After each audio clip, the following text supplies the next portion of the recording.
Two things. One, to say racism is subtle in Canada is actually a privilege. It means people like Yes. you and I haven't experienced racism in the same way that an indigenous or black person Yes. would. So there's that. But the other component is I honestly, so I think there is this giant divide, right?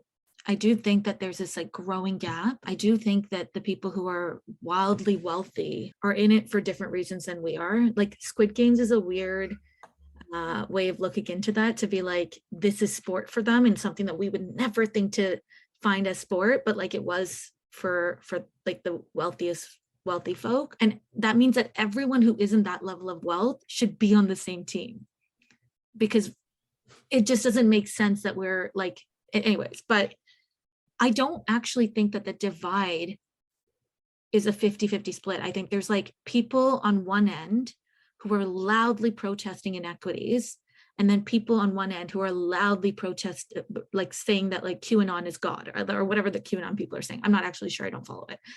The middle group is just neutral. They feel things. They know that one way is more aligned with them than others, but they're too scared to take a stance and take a step in that direction. That's what I think is missing here.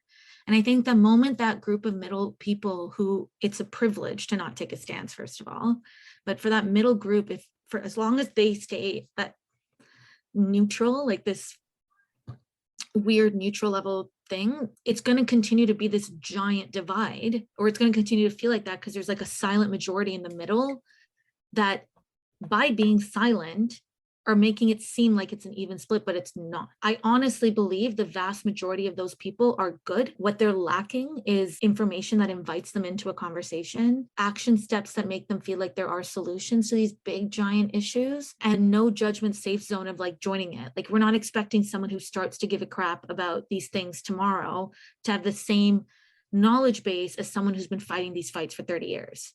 Like, that's not going to happen. So you've just got to welcome people on wherever they are in the journey and just be like, come on, let's all move this way. I do think the vast majority of those people in the middle would fall on the left side of these ideologies and like believe in human rights.